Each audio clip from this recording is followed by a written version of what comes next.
Okay, this is Jan Spencer in Eugene, Oregon, and this is presentation 5 of 7, pushing back on cars.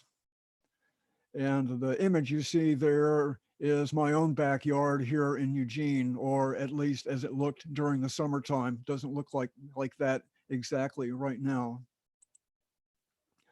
I'd like to do a little bit of orientation. As I mentioned, this is the 5th of a 7-part series. So just to give you a little bit of where I'm coming from, I really feel like that we need to be picking up the pace for social, political, and economic transformation. I mean, like everybody, I hope Biden wins the presidency, but the kind of world I want to see ain't going to happen with Biden. But at least he can sort of take a few little small steps in the right direction. But ultimately, I think it's largely up to us to create the world that we want to see. And us can end up being tens of millions of people as well. A society that lives within the boundaries of the natural world and brings out the best and positive human potential. An economic system that is honest, accountable, and serves the healthy goals of society. Restoration of the natural world. I also gain a lot of encouragement and inspiration from the principles of the world's great spiritual traditions. I'm not a religious person. This isn't religious.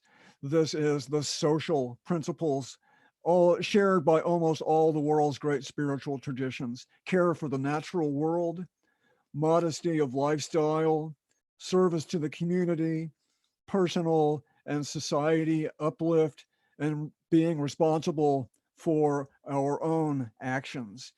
And almost all the world's great spiritual traditions share these ideals.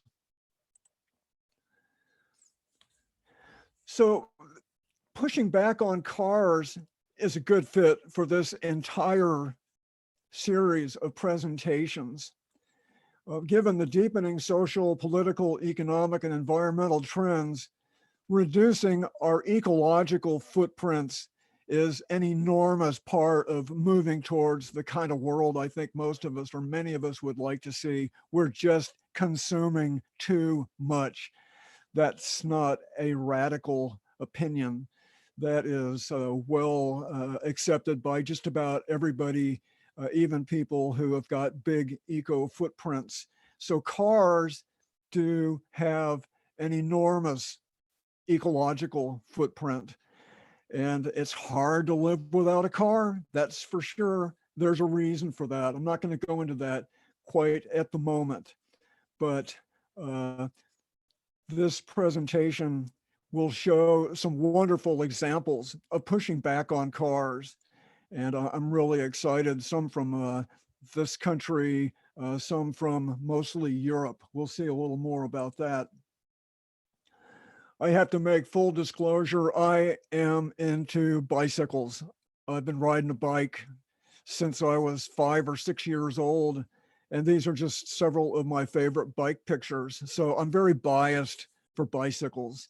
This was a trip I did in, this is west of Bisbee, Arizona. I rode from Tucson to El Paso, mostly on back roads. It was great.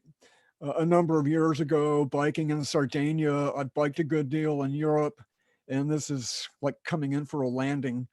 The Schaefer Trail near Moab, Utah. Wow, this was one of the great highlights. So I am very pro bicycle. So the contents, we want to take a quick look at some of the history of city streets, and then we'll take a look also at a few examples of depaving. We'll have some pictures of critical mass, parking day, parklets, community plazas, defeated freeway projects, some pictures from Europe.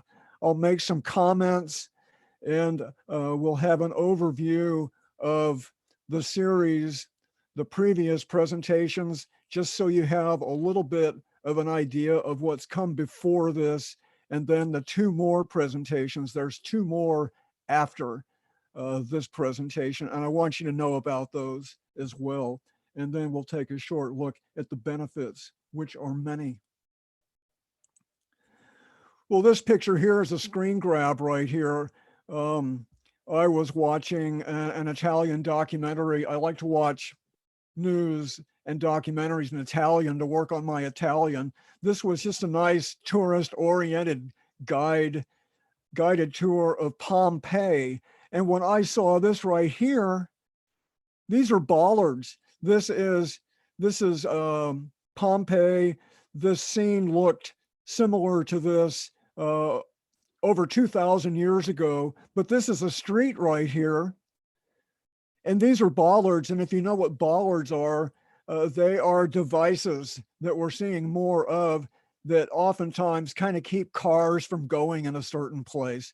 Well, of course, here in ancient Pompeii, there weren't any cars, but they had carts with wheels. So this was maybe one of history's first efforts to keep wheeled vehicles out of a pedestrian area, because back behind in this scene is a piazza, a plaza, a pedestrian area. And even the city planners in ancient Pompeii didn't want what their cow pulled, or I'm not sure what pulled these carts, but they didn't want them in the pedestrian area. I've been to Pompeii, it's really, but I didn't see this. But when I saw this, I said, that's amazing. This is 2,000-year-old city planning right here. And somewhat later, of course, this would be in Manhattan. Before cars took over, the streets were for people. Just look at all the activity in this street right here. But I would also add that it would be a little ill-advised to over-romanticize this. A lot of these tenements here, these were not pleasant places to live. So they're probably glad to be out in the street, so they're not sharing a room with 8 other people. So I know not to over-romanticize this particular urban scene, but just look at all the street life here. And then, of course, what happened, urban design to a large degree has been driven by transportation innovation. Of course, this was a steam ferry that connected Brooklyn with Manhattan. And this was when steam became reliable enough, Brooklyn became a suburb of Manhattan in the early 1810, 1820. The omnibus, kind of an urban stagecoach, the horse railway, the trolley, and of course, then the automobile really had the most profound impact on the urban form. Each one of these innovations allowed people to live further from where they worked, further from where they took care of their needs. And this picture here, from what I could tell, claims to be the first electric automatic traffic light that is credited to Cleveland, Ohio in 1914. And even here you can see cars are taking over the street right here. And these people here are dutifully walking at the intersection where they're supposed to. It was during this period that the term jaywalking was invented. Jaywalking is a term was used by automobile interests, car manufacturers, car dealers, car clubs back in the teens into the 20s to shame people for walking in the street. That's where jaywalking comes from. A jay was a pejorative term describing somebody from the country who didn't really know how to behave any better. So this was a concerted campaign to shame people. And eventually, of course, this became legal. You can't walk in the street. You have to walk here across the street at the intersection. So there's a history, a whole history of going from streets with people to streets full of cars. And this is another historical photo. claims to be the first graded separated cloverleaf interchange in New Jersey in 1931. So, of course, there's lots of cloverleaf and lots of multi-grade interchanges in the country now, of course. So this was uh, allegedly the first one. So historically, here's just a few pictures. This is biking in Copenhagen in the 1950s. No, it's not a critical mass bike ride. This is just a lot of what Copenhagen looked like even back then. And this picture here from the United States, I'm not sure exactly where, but even in the United States, in the heyday of suburbia, there were protests about cars because kids were being hit by cars. And that's what this is. This is a neighborhood protest. Look at that. They're blocking this car right here. They're blocking this old Studebaker over here. These are moms and kids. So pushing back on cars goes back quite a ways in this country. And there's kind of a popular belief that Europe is so much better with bicycles because their cities predate cars. Well, there's some truth to that. There's a good deal of truth to that. But in post-World War II Europe, there was a huge growing interest in automobiles. Automobiles were modern. Automobiles, the United States, of course, led the way in automobiles. So there were even European cities like Amsterdam that invited American highway planners to come over and tell them how to make their cities modern. Unbelievable. So as it turned out, there's of course more to the story, and you can research all this if you like, but the Arab oil embargo and there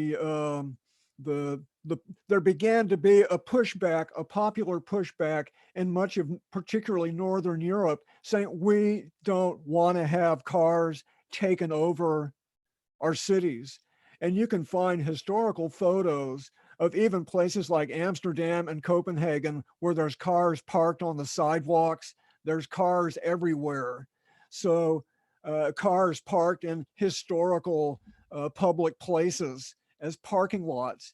Well, the people, many people in particularly Northern Europe, they push back. This is a demonstration in Copenhagen in the 1960s for pushing back about against cars, because at an early point, people realized we don't want to have our cities taken over by cars. So there's a real interesting history about pushing back on cars in Europe.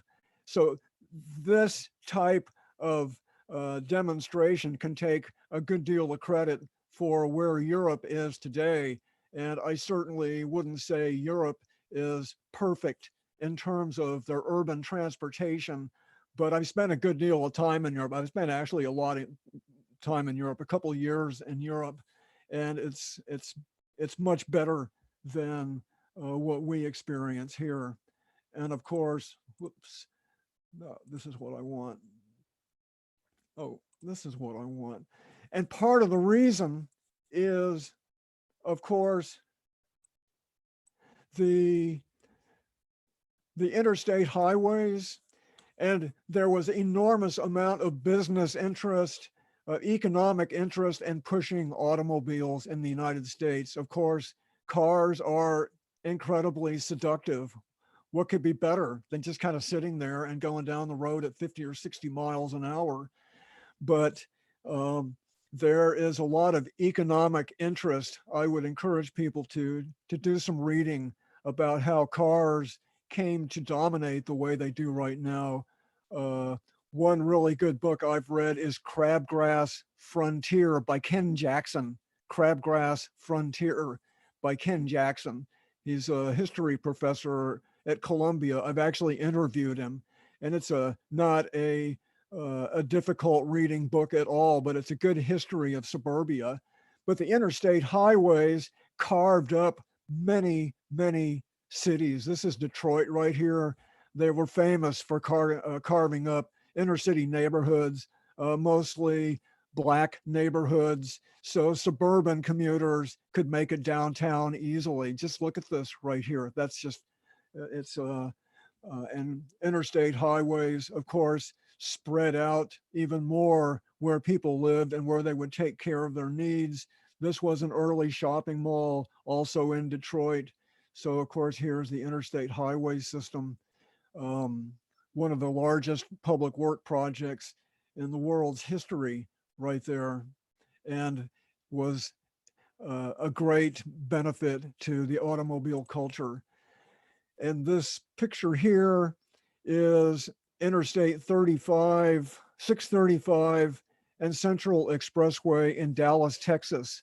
I used to live within 2 miles of this location, but it was before this was built. This used to be a country road. This used to be Valley View Lane right here. Me and my brother used to get our haircut in this little place right here. Central Expressway has been there probably since the 50s, but this is a 7-lane multi-level freeway exchange right here. It's just huge. And this is just Toronto, Canada. Nothing particularly dramatic about this picture, but it sure doesn't look very friendly, to people. One lone bicyclist right here, people on the sidewalk, making sure they don't jaywalk. So there's nothing particularly special about this picture. It could be thousands of different cities and towns that cars dominate, just like this. And this picture is, of course, suburbia. This would be very contemporary right here. This is Las Vegas, and completely car dependent. I don't know where the closest store is, but of course you can see there's a little bit of a bike path here, but we have built a society that is just enormously dependent on automobiles, and they have a enormous ecological footprint. Let's take a look at that. There's a term in economics called external costs, and I'm sure people here have heard that, and maybe they even know what that means. It's nothing complicated, but basically external costs refer to the fact that when we buy a lot of products, whether they are a service or a manufactured product, an automobile, a granite countertop, almost anything, the price we pay doesn't really cover the cost of the damage that product inflicts on public health and the natural world. And this picture here, of course, there's the automobile. We've got climate change as an external cost. The resource footprint of suburbia is an external cost. Healthcare of people getting hit by cars or breathing polluted air, that's an external cost. All the time lost in traffic, our urban form, this image here, Barcelona, Spain, Atlanta, Georgia, in scale. These are 2 cities with approximately the same population. Is this a very compact, easy to get around to kind of a city? You've got to have a car pretty much in Atlanta or Houston or Phoenix or dozens of other cities. So that's part of the external cost. I consider the military to be an external cost to safeguard access to resources and safeguard commerce for our affluent lifestyle. And of course, there are untold numbers of people in the less affluent part of the world who are on the receiving end of our affluence. This would be Ecuador. I have a good friend from Ecuador, and she said, yeah, this is Ecuador. In the Ecuador Amazon, where there's a lot of oil and gold prospecting, but this pond right here full of oil, and they obviously don't look very happy about the situation. They probably got good reason. So automobiles have an enormous external cost. I've only touched on a few. People have written books about this. And of course, the whole petroleum industry has a very similar overlapping set of external costs, air pollution, water pollution.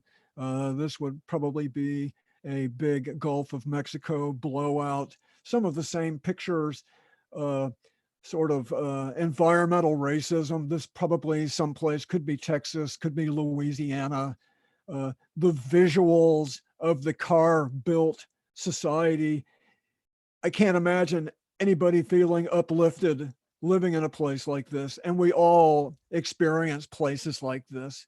Um, I I think that the aesthetics of a place has an enormous amount to do with our own health and our society's health too. If we live in an ugly place, it's going to make having a positive attitude a little bit more difficult. I kind of doctored up the pump right here. Um, I sort of inserted some of my own numbers, but once again, uh, if we paid the true price for a gallon of gasoline, a fill up for 20 gallons might be something like what, 250, 300, $400. It's kind of hard to say, but unrealistic cheap prices for just about everything makes it a lot easier to buy stuff. And we live in a society that worships cheap stuff, and it is cheap, but it doesn't cover the whole cost, and we're paying a pretty big price for it otherwise. In this picture here, the American way of life is non-negotiable. There are several people who can take credit for that. Donald Rumsfeld perhaps being one of them. But the meaning of that statement is we are Americans. We're going to live with cars. We're going to live with suburbia. We're going to have the richest country in the world. Forget about the ecological footprint or what happens to the planet and what happens to the rest of the world's citizens, so Americans can live in their affluence. And what this shows to me, given the condition of the world, our own society, climate change, social disequity, foreign relations, the list is a long list of the external costs of our affluent way of life. Those people who are in control are more interested in making money than they are in the well-being of people and planet. And you might say, okay, what else is new? I already know that. Well, if you do, I'm glad. But we, I think, need to do more than just know about that. It's important to respond and act on that as well. And that's what after we do these couple more slides, this is kind of just a few thoughts from what you've just seen, and this adds to the momentum for pushing back on cars. Of course, you know that something like 40,000 people die from automobile wrecks every year in the US. Cars and trucks degrade the natural world in cities too. We've just seen some pictures. I just mentioned this. The economic system is more interested in making money than the well-being of people and planet. And another huge expense is if we spent that money that we spent on automobile infrastructure, new freeways, new multi-layered intersections on cars, all the infrastructure. Think of what our society might be like, our own homes, our neighborhoods, our own communities, if we spent that money in a smarter way that was, of course, walkable neighborhoods and making bicycle riding safe, having the places that we need for our basic daily needs within walking distance or easy bike riding distance. There's no shortage of money to create the kind of world many of us would see. It's just a matter of what we do with what we have. And that goes at the individual level too. Was it Ivan Ilyich, some commentator mentioned that the average American is working from January 1st, January, February, March, April, May, different lengths of time just to pay for their car and their car's expenses, several months out of the year just to pay for the car. And of course, it's difficult to live without a car because that's intentional, because the people who are controlling this are more interested in economic activity than they are in what's good for people and planet. So that for me is a big motivator to push back. Just I've got more self-respect than to just sit there and take it. And of course, I suffer from the car culture too. I have a vehicle. I use it a couple times a year. Actually, I ride a bike as my primary transportation. This is pretty fascinating when I came upon this. Um, I'm a little bit of a land use wonk, and I was reading State of Oregon land use goals. These aren't laws, these are goals. So there's nothing that really says you've got to do this.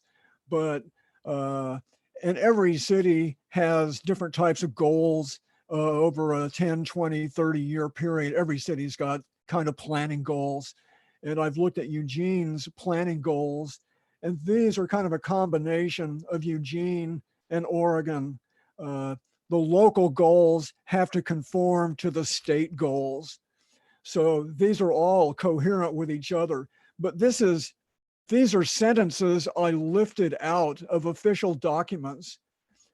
Maximize the conservation of all forms of energy based upon sound economic principles. Now, if you think about that for just a short time, that sounds awesome, and it is, but compare that to what we actually see and experience. Our automobiles and freeways, conservation of energy, they're the opposite of efficient. Is that based on sound economic principles? We're ruining the planet. Of course, you know that. Protect and conserve and enhance natural scenic agriculture resources. Of course, that's along the Willamette River. But our growth-based capitalist economy is at direct odds with healthy people and healthy planet. Make sure our transportation system is environmentally responsible. That's laughable if it weren't so serious. So you can research this kind of information on your own too. If you don't live in Oregon, do some prowling around on the internet and find out what your state says its goals are. And when you find out, maybe go to some kind of a public meeting and ask any officials, well, you're supposed to be doing this, like all this stuff right here, because I'm sure other states have similar language as well. Okay, pushing back. Let's take a look a little bit at pushing back. Pushing back can take place at all different kinds of scales. We're going to start out kind of small right here. This is my driveway right here. This is a friend of mine right here. When I bought this place 20 years ago, one of my early tasks was to take out the driveway because I didn't want to have a driveway. So we rented a cement saw, we cut up the driveway, we took it out. This is somewhat later. Remember looking at this red line right here because this shows up in these pictures and then in this picture too. This is what's left of my driveway right here. And I have a grape arbor here and a front yard garden. One of my other presentations that's on YouTube is what I've done here in 20 years on my own suburban property. Is definitely worth a look. But this part of my property transformation was taking out the driveway. And it's one of the best things I ever did. It's kind of part of my own pushback right here. And here's another little bit of pushback. This was the one car garage of my house here. There's my truck right there. One car garage. A friend and I remodeled the garage into a living space. This is another form of pushback. This right here turns into this right here. This here turns into this right here. So these are just two very small examples of home scale pushback. This is a little bit bigger scale of depaving. This is a location in Portland, Oregon called Kyle Eco Village. If you want to see some more pictures of this, they have an awesome website, Kyle Eco Village, and they document, they've got lots of documentation for this eco village in Portland. But this was a parking lot right here in the early days of transforming that rundown apartment complex into an eco village. This right here turns into this right here. That's pretty amazing. So I just show these pictures just to illustrate what can be done with a paved area if somebody is motivated to depave and turn it into a garden or some other more useful purpose, because there's 4, 5, 6 parking places in the United States for every single vehicle that there is. And that takes up a lot of space, and we can put that space to good use. So probably most of us have heard of critical mass bike rides, and I bet some people here have actually participated in critical mass bike rides. Critical mass bike rides, just kind of a almost anarchic getting together of people who are into bicycles and just going for a big bike ride. And some people would try to get in the way of the cars, and some people don't. It's just a mixture. But the overall ideal is to show bicycles are traffic and bicycles deserve respect also. And this picture here just compares the, I'm assuming this is fairly accurate, the amount of space, this number of cars, this much automobile space, the same similar number of people with maybe light rail or trams or bicycles or pedestrian. Cars just take up a lot of room. It's as simple as that. And of course, back to the critical mass, they happened all over the world. Houston, Miami. I've been critical mass bike rides here in Eugene. Not in recent years. I went on a critical mass bike ride in San Francisco as well. It's just awesome fun to be out with other people who are into bikes. This one actually would be San Francisco. That's probably Market Street right there. I'm not sure where this is, but I just really feel like that bicycles need to be out there. They need to be respectful, of course, but bicycles are just one of the triumphs of human civilization, human technology, in my opinion. This was a big critical mass bike ride. I'm not sure where this is. I took some of these pictures off of the internet. This picture I took myself here in Eugene. The city puts on Sunday streets in the summertime, and they close off some streets to cars for part of a Sunday afternoon and turn it into a big party. This is great. It's really fun. So even here in Eugene, there is a fair bit of pushback energy here in Eugene, and probably a lot of cities have something like this. Certainly more bike paths, more bike type of respect in a lot of cities.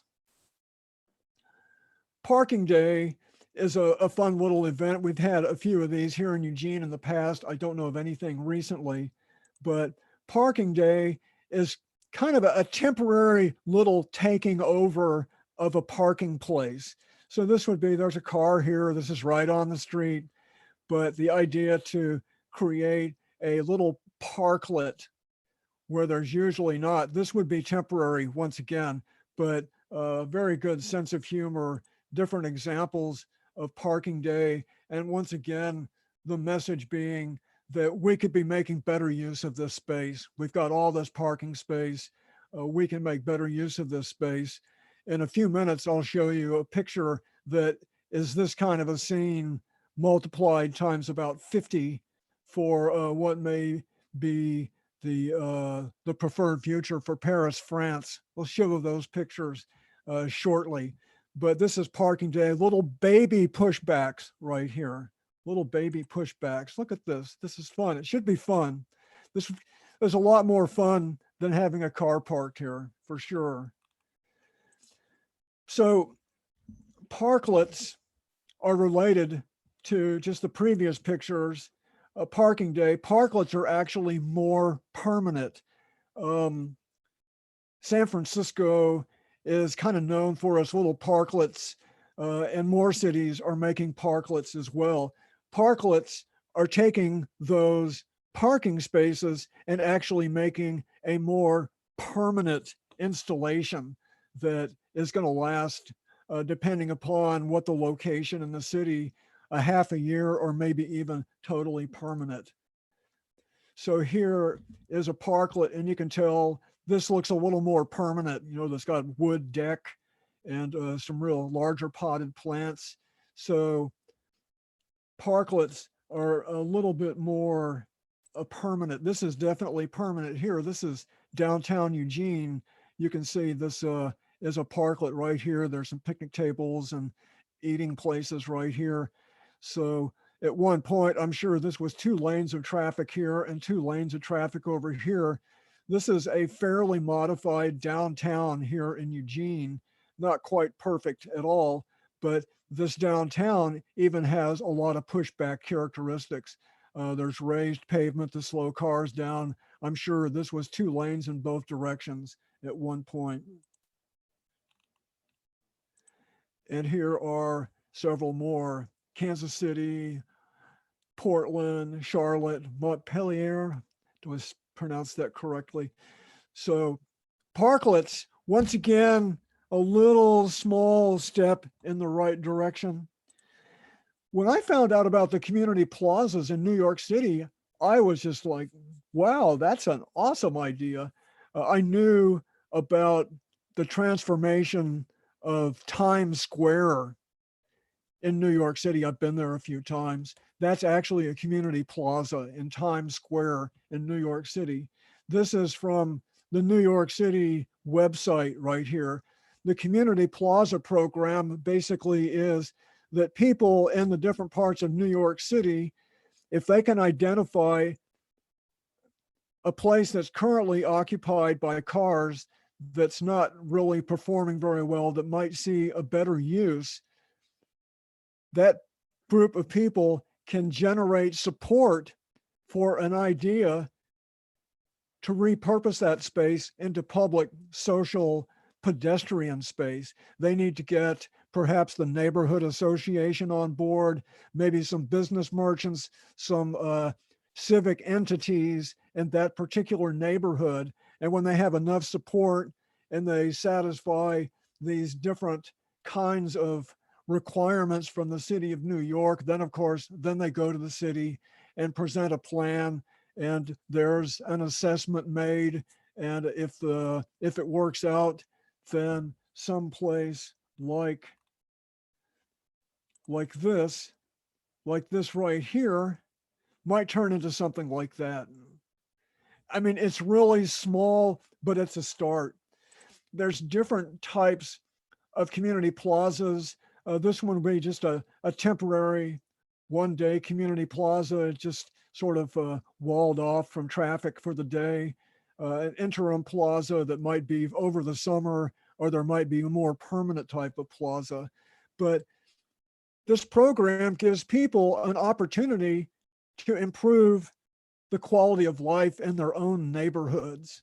And it empowers people to take initiative and push back against cars. I think that's great. This particular place right here, before I saw this handbill for a community celebration. Look, all the stilts and the music and all the fun. This is planned to happen on this location right here. And this is a public notice. Come together, join us at this meeting. We're going to be talking about turning Avenue C into a community plaza. So this is a really important tool for people to enhance their own quality of life, improve air quality, and meet their neighbors and build community. So I really like the idea of community plazas. I'm sure there are some other cities that have something like that too. Pushing back on divided highways. This is Portland in the early 70s, late 60s, early 70s. This is called Harbor Drive. And it was kind of an early, not quite interstate, but a limited access highway right along the Willamette River. This is prime real estate. Fortunately, the governor at the time, Tom McCall, had the idea that maybe we need to get rid of that. And of course, the highway engineer said, no, you can't get rid of that. That's going to create traffic jams all over the city. Well, they did end up getting rid of it, and it didn't create traffic jams. This highway actually was removed, and this is what that scene looks like currently. A beautiful park along the Willamette River. This is Eugene right here.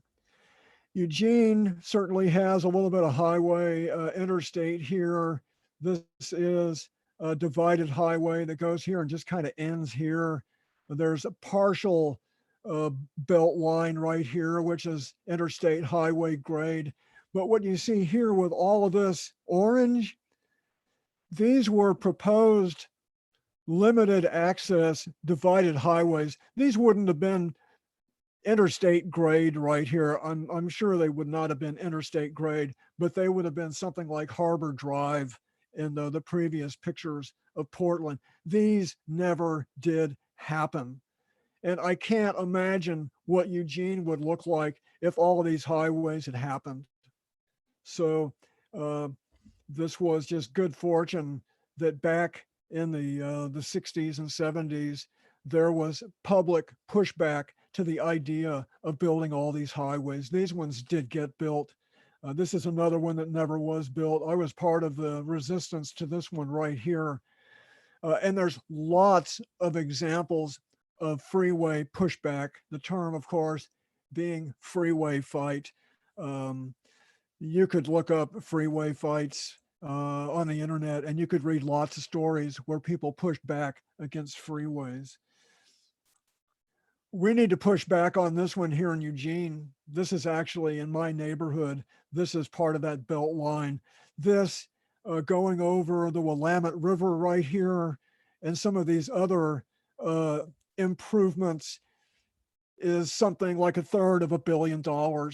I just wonder, what can we do with that money instead of making these highways bigger? Of course, the term is, if you build it, people will come time after time. You build, create more lanes for traffic, and the traffic will come. We just can't keep doing that forever. Fortunately, this project here is not funded at the present time, and given the trends, it probably never will be. But this divided highway does exist. I live kind of back down here myself. This is another famous freeway that was partly built, but it was removed. This is the Embarcadero Expressway in San Francisco. And up through the 70s and early 80s, lots of people want to see this thing go because it's right here along San Francisco Bay. This is the Bay Bridge right here. This is awesome prime real estate. This is where all the tourists go in San Francisco. And back in the 70s into the early 80s, this was a freeway that was supposed to be a kind of a shortcut between the Bay Bridge and the Golden Gate Bridge. And this part was never built. This one kind of dumped off into town right here shortly. But they had several votes. The freeway kind of survived the votes to remove it, but then the 1989 Loma Prieta earthquake damaged the Embarcadero Expressway to a degree that, let's just take it down, because it would have cost a lot of money to repair it. Once the thing gets shaken and cracks, you can't just fill it in with caulk. So they took it down. This is what the Embarcadero Expressway looked like at one point, and this is the same view. Of course, this is the ferry building right here. So much more of a pedestrian friendly place. A little bit of an assist from Mother Nature And I think Mother Nature probably going to assist in a lot of other uh, freeways becoming unusable as time goes on. This is the Southwest Corridor in Boston. And again, another freeway planned. They bought the property, the authorities bought the property, removed the houses, and actually began some degree of construction. The local people said, we don't want this thing, and they were able to stop it. This is about 4 miles right here. I've ridden all this on a bicycle. I took this photo right here. This photo right here is somewhere in here. And instead of a freeway, this is what they have. Another part of this right of way is some commuter rail as well. So instead of having an 8-lane freeway, there's playgrounds, there's community gardens, there's fields, there's bike paths. So the people of Jamaica Plain and the other nearby neighborhoods, they were able to stop this freeway. It's a good story. Of course, Boston is also the location of the Big Dig. That's another super expensive freeway project. And I think they weren't able to stop that. But at least this is a good story here that what would have been a freeway turns out to be a corridor city park right here. Okay, let's go to some other places in the world. This is a very, very interesting little graphic that I kind of enhanced a little bit. And these are cities here, and these are different countries: Denmark, Germany, England, Canada, Australia, USA. And this is a graphic that shows what the percentage is of urban trips done by bicycle. These aren't cross-country trips. This is like going to the store, going to the movie, or going to see friends. These aren't long, lengthy trips. But I don't want to talk trash about Portland, but Portland is generally seen as being one of the best bicycle cities in the United States, and it probably is. And Portland's got a lot of neat stuff too. I've bike ride a bit around Portland, and there's some great bicycle infrastructure. 3.5% of this particular type of trip in Portland, 3.5%. Berlin, 10%. Berlin is just sort of a wannabe in Germany. This is Munster, Freiburg, different cities in Germany. And then, of course, we all know about Amsterdam and Copenhagen, up to close to 30%. And this is even Groningen, also in Holland, and they're up to 45, 50% of urban trips are taken by bicycle. So this is kind of a shaming tool right here. Here we are, New York City, maybe 1%. This is Denver at maybe 1.5%, Minneapolis at 2%. This is really kind of embarrassing. And this is the product of the car culture. Of course, in these cities here, they are denser cities, but they also have much better bicycle infrastructure as well. And there's more of a culture. But in Europe, there's not the degree of social engineering that we've experienced here in this country. We've all grown up with cars, and we live in a society that has been socially engineered on behalf of economic interest, far more so than probably anywhere else in the world. Maybe China would be up there too. So this is just a nice picture of downtown Madrid. Isn't that beautiful? That is really nice. Of course, this has got to be old part of town. This is not new stuff right here. But I bet there's a history here. This probably did used to be a street. But you could look up Madrid, Spain, and you could do your own research and find out what they've done to push back against cars. One of the more recent developments in Madrid is that they are adopting the super islands, also known as superblocks, from Barcelona. This is a very interesting urban transformation approach. We'll take a look at that in just a second. But it just looks beautiful. I mean, I want to be there. It's just beautiful. The colors It's very humane. I'm sure you could shout at somebody down here and they could hear you. You could probably hear the birds, you know, in the little tree there. So Copenhagen, of course, is famous for its bike culture. And this is just a picture from downtown Copenhagen. Look at all the people on bicycles. That's pretty amazing. Copenhagen is also working on improving their bike infrastructure. This ring right here, 7 kilometers, about 4 miles right here. This is downtown, and this would be water here. So Copenhagen's kind of cut in half there. There's only 180 degrees because this is water over here. This is out to 9 miles. These are basically bicycle freeways to make it easy for people out here in the more distant areas to bike into town. And that's a pretty impressive looking network of bicycle freeways right there. This is Oslo, and Oslo plans to ban more cars from the city center. 2019, lots of roads becoming bikeways, probably even more so since the virus. But just look at this. This isn't the most beautiful downtown, but look, they've got, of course, the tram, not so many cars. This looks like a pretty nice downtown. It's just not completely overrun by automobiles. In Paris, France, of course, here's the Eiffel Tower. One of the most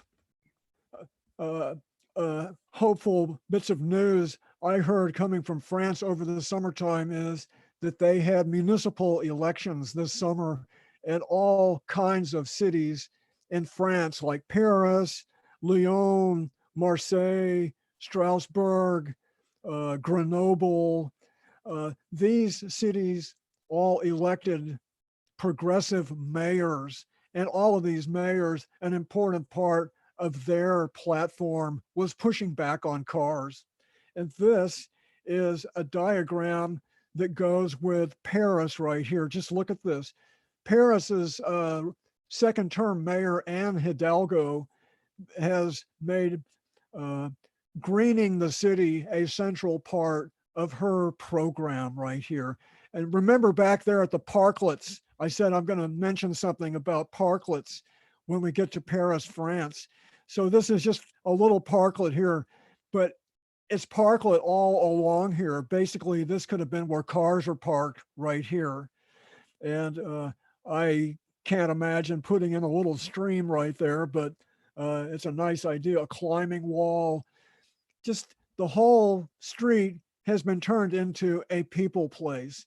And maybe up here, that's where cars can go up here, because we've got to have some public transportation. Of course, people need to get around further than just their own block. But this is kind of part of the vision that Anne Hidalgo has for Paris, and is creating like 15-minute neighborhoods to recreate the city so people can take care of most of their basic needs 15 minutes by walking or by bicycle. This is another picture from Paris as well. Things happening up on rooftops, some rooftop gardening, this nice little courtyard right here, all this out on the street. So these are great ideas, and would be wonderful to see those happen. Would be nice to see more discussion of these kind of ideas in this country too.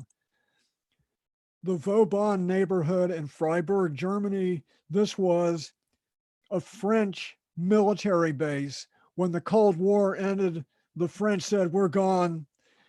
So this was actually an open space that was turned into essentially a limited car neighborhood in Vauban, Germany, part of Freiburg. This is part of the Vauban neighborhood. When there's greater density in some parts of a community, you can have more open space in that community too. So this is a shared open space. Look at this between these apartments here. Kids riding their bikes to school. They have a trolley, of course, lots of solar. You can find lots of information about all of these places. On YouTube, you can search car-free, bicycle infrastructure. There's lots and lots of videos on YouTube where you can just see tons of inspiring locations. Here's a picture here, not a city that's generally thought of when you think of car-free cities. This is Beograd, Serbia, formerly known as Beograd, Yugoslavia. I've spent some time here actually in Beograd. I don't remember this, may not have been there when I was visiting, but this is just beautiful. Look at that, just this whole big shopping street right here in downtown Beograd.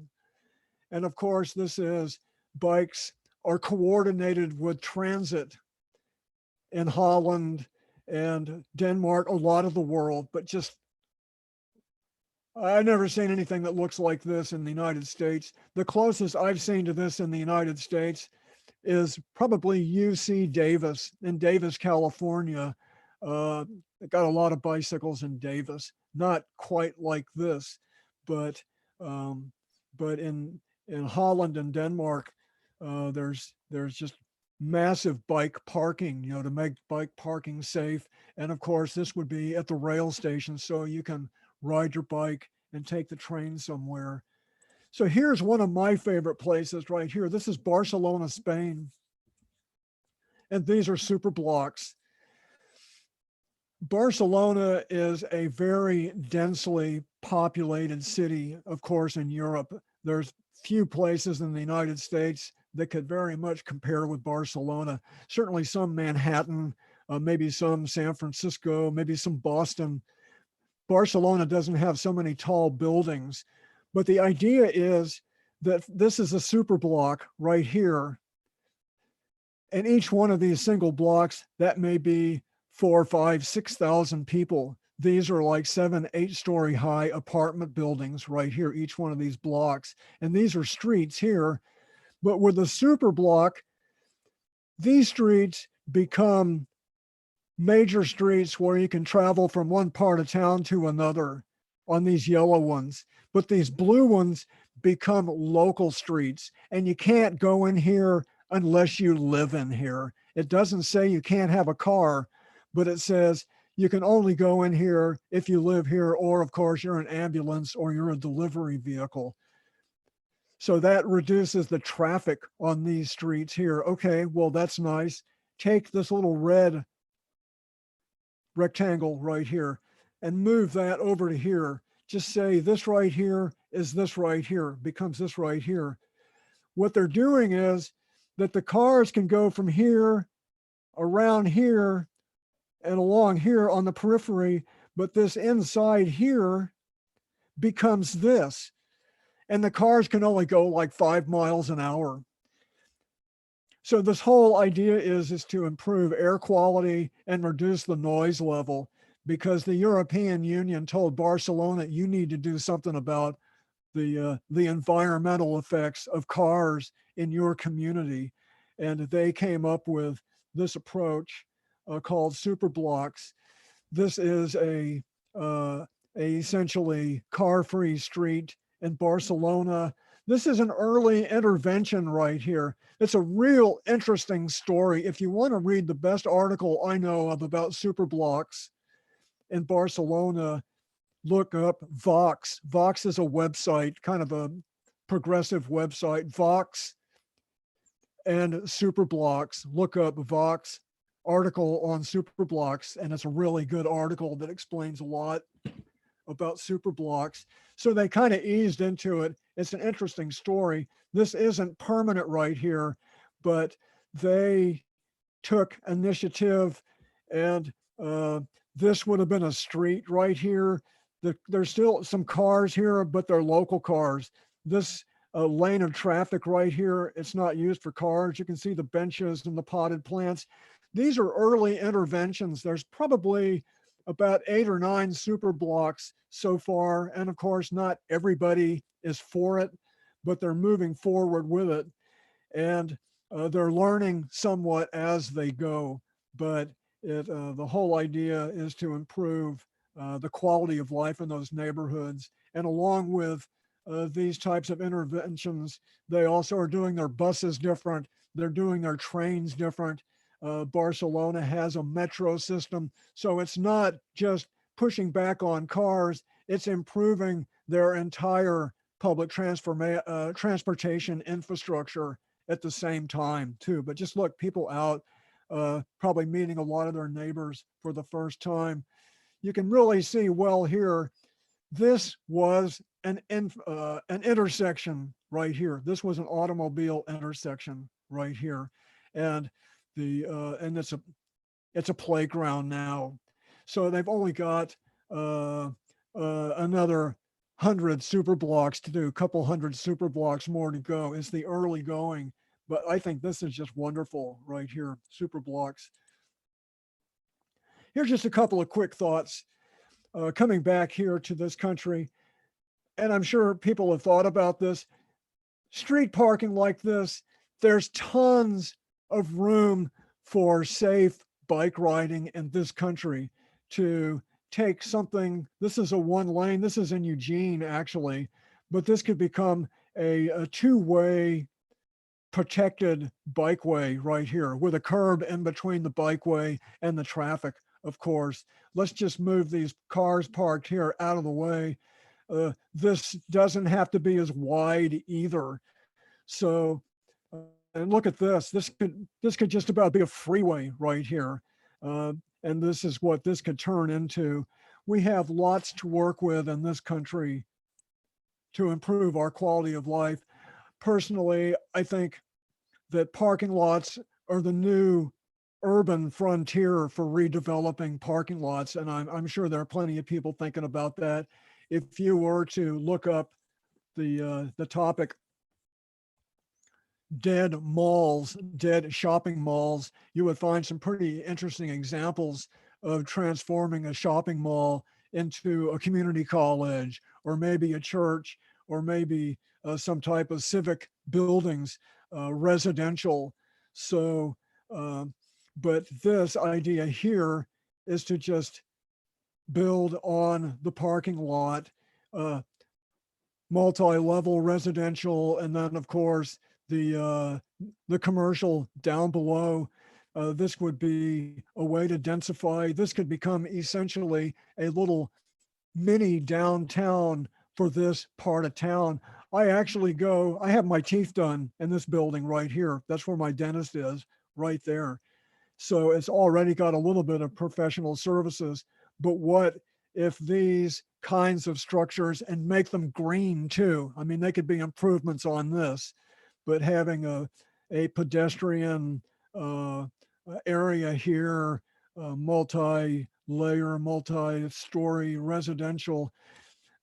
There's tens of thousands of places like this all over the country. Improved bicycle and the public transportation. There's already a bus that goes along here, but make it easy for people to come here to take care of more of their needs so they don't have to drive so much. This is not rocket science, and I know that these ideas already gaining traction as well. And here is a picture I did. This is actually my house right here. This is all kind of make-believe here. I wish it was real, but this is also pushing back on cars at the neighborhood level, and a permaculture remake of a suburban block right here. You can just imagine just taking the fences down. People still have private property, but making better use, more resilient, more green, more community. So I did this little illustration right here.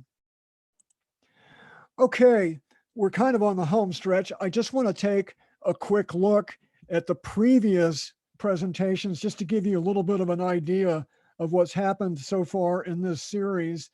And you can go check these out if you like. The first presentation was transforming a suburban property. I described what I've been doing here on my suburban property for 20 years. This was a grassy backyard.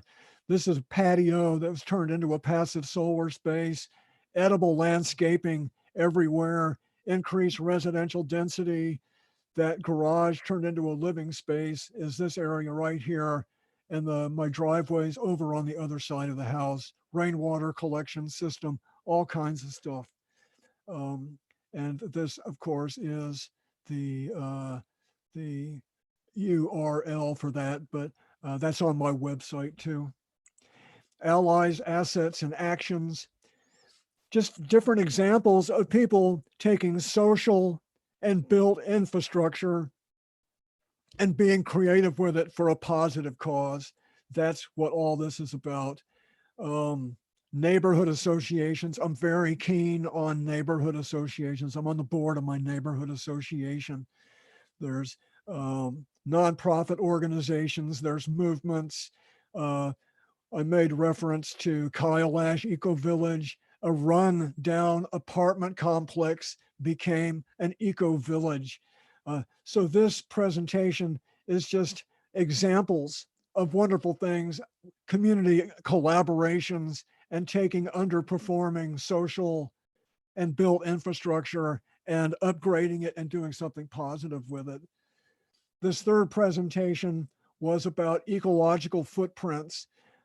If you don't know about this website, go to footprintcalculator.org, footprintcalculator.org.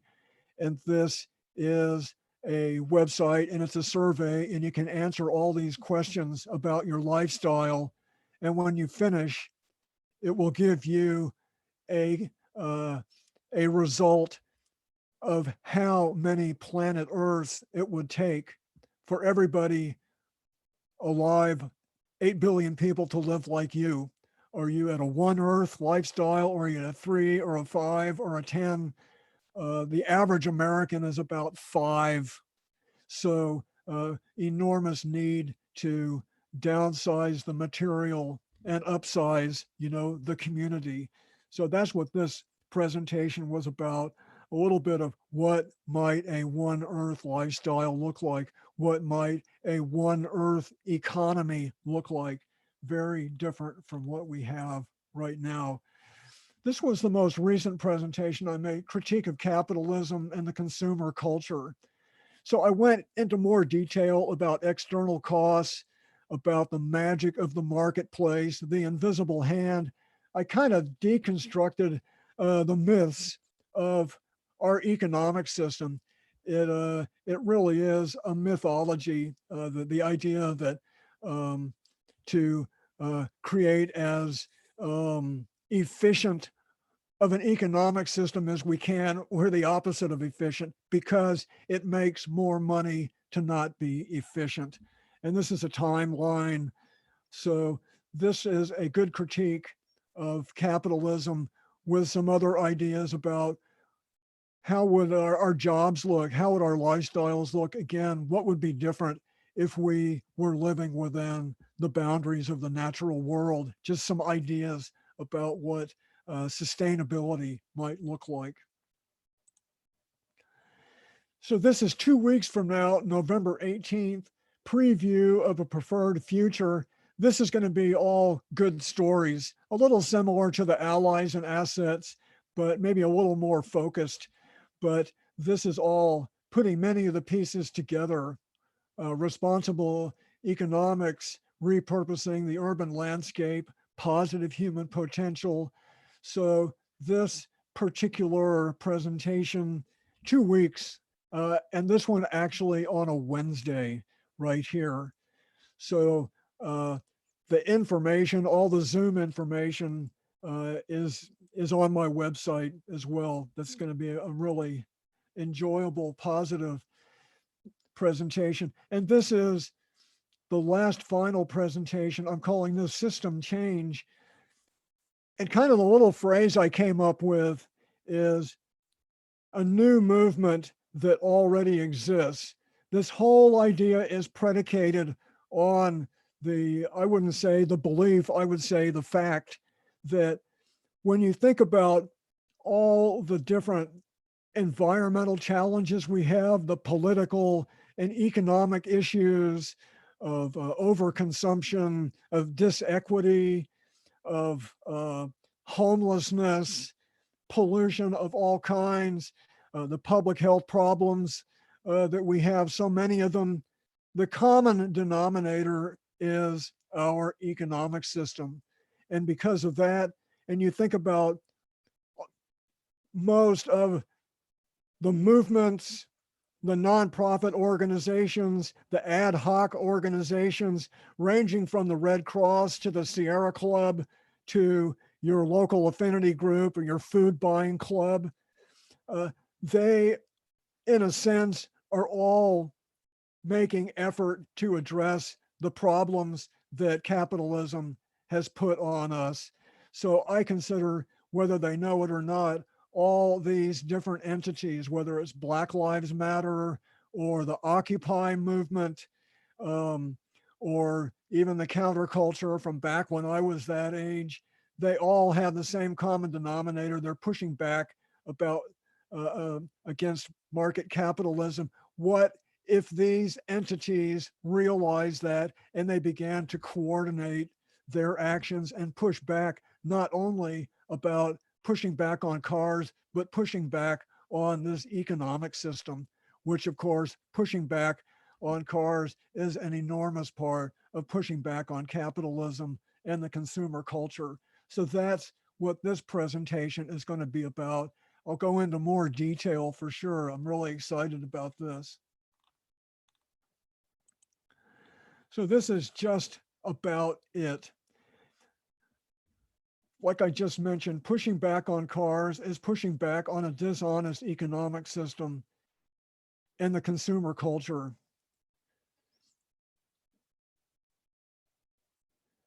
And I can't think of a more important, not everybody can ride a bike, of course, not everybody can walk 15 minutes even, but this kind of a more responsible way to take care of our needs can accommodate all of that. Once again, the hundreds of billions of dollars every year that are spent on inappropriate development could be spent in a smart way. And that kind of is another part of the final presentation, and that is economic and political democracy. What if we had a real democracy? Is Joe Biden going to win? I didn't vote for him, but I hope he does. But when Trump and Biden are the only viable choices, we're really shorting ourselves opportunities to create more of the kind of world that we want. Joe will take some baby steps in the right direction, and those can be nurtured and maybe they grow. I'm all for that. But I think we really need to pick up the pace. The multiple benefits of pushing back, of creating green and resilient homes and neighborhoods, it almost looks like a fantasy right here, but why not? We should be much more ambitious for what we think we can accomplish, because a lot of people doing all of this already at a smaller scale. I'm doing all of this here in my home in a smaller scale and with some of my friends here in my neighborhood. And I bet some people here also doing some of these kinds of actions. It's exciting. We live in challenging times, and for self-respect, for our own health, for the well-being of the natural world, we owe it to the planet. I think we owe it to ourselves to push back in a positive way, of course, in a positive way. And lots of people and organizations are already doing this. So I think that if we can synchronize that last presentation I'm going to do, I'll explain more of that idea. I think we're kind of underperforming, but we've got lots of motivation to become a bit more ambitious. So this, of course, is the last picture. You can take a screen grab. This has all the URLs and the and even the Zoom information here for the final two presentations. So Joshua, you can unrecord.